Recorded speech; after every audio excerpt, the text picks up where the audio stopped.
road to Avengers Endgame is still going very strong, and today we're reviewing The Incredible Hulk.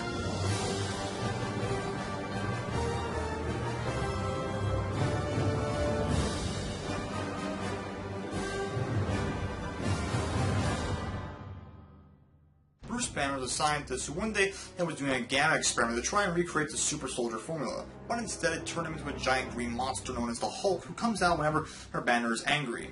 So he had to go into hiding from the army as they wanted to use him to create more weapons like the Hulk. It's now been a couple years since Bruce was turned into the Hulk, and he's still on the run from the army, but when working at a soda factory in Brazil, he accidentally spills some of his blood into one of the sodas, which Stan Lee ends up drinking. There you go. General Ross gets wind of this and goes after Banner, enlisting the help of a special soldier known as Emil Blonsky. Banner does get away and gets help from one of his old friends Betty Ross and a scientist known as Samuel Stearns to try and help cure him of the Hulk, stop the army from getting to him. At the same time, Blonsky wants to be as powerful as Banner, or even stronger, and defeat him. Now, The Incredible Hulk is an interesting film when it comes to the Marvel Cinematic Universe, as not really a lot of people, I don't think, even know this part of the Marvel Cinematic Universe. I mean, I don't blame them, because this is kind of like the red herring of the MCU, I guess you want to say, because yeah, not a lot of people know it's in the MCU. Mostly due to the fact that Edward Norton's the Hulk in this film, and they replaced him with Mark Ruffalo, so there's that. But it is in the MCU, I can assure you. There's a lot of reference and Easter eggs in the film and let you know that it is part of the MCU.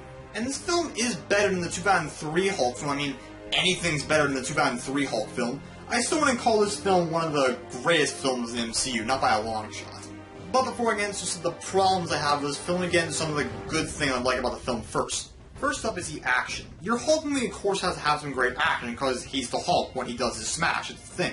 When the Hulk's on screen, the action is just awesome. It's just such like destructive, awesome chaos. It's great. It's all great on screen whenever he's like fighting people on screen. It's great. The acting's also pretty good in the film as well. We got good actors like Edward Norton, Tim Roth, William Hurt. There's some good actors in the film, and they all do a great job. I especially like William Hurt as General Ross. William Hurt, I think, definitely like captures General Ross in the film. He like betrays him great, and he looks like the character's like jumped off the comic pages. Like when you watch him, I feel like I am watching General Ross. Like he's really great in the film. And the CGI on Hulk is also great as well, actually. And definitely a better CGI than the Shrek Hulk we got in the last Hulk movie. Ugh. But sadly, even though there are stuff I like in this film, there is a bit more of dislikes I have of the film than there are likes. The first problem with the film is mostly that the story is very slow and boring at times, and which for a Hulk film, that's not good.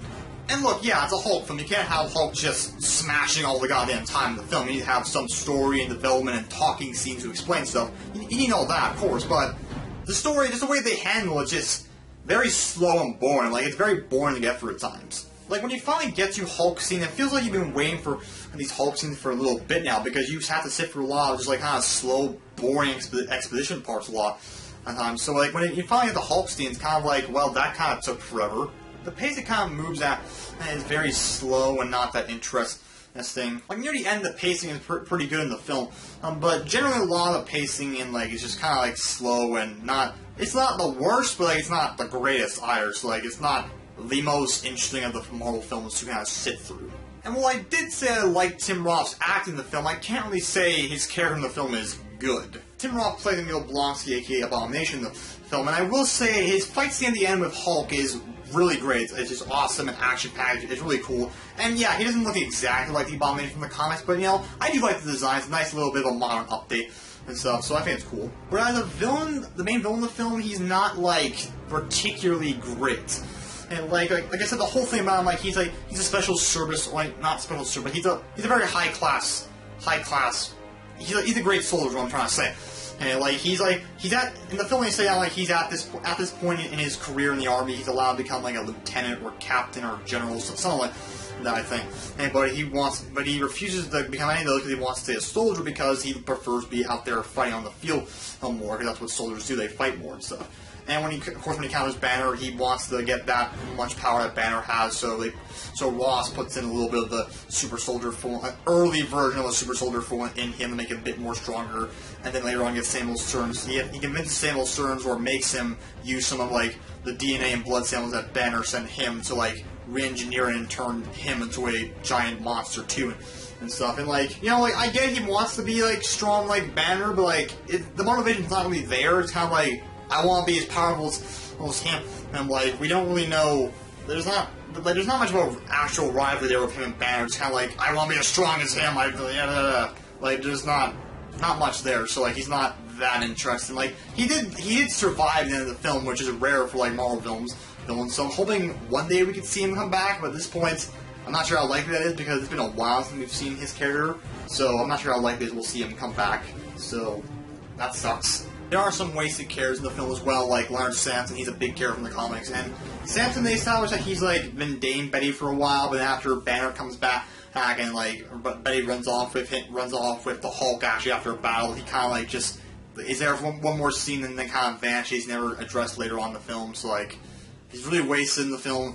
Honestly, so that sucked. And like I said, I thought Edward Norton and like also Liv Tyler, they both act good in the film. But I'm not particularly big fans of them as the characters. Like, Edward Norton, like, he did good. He acted well as Banner, but, like, you know, I don't like him that much as Bruce Banner. Because to me, he's not, like... Norton didn't really capture the scientist aspect of Bruce.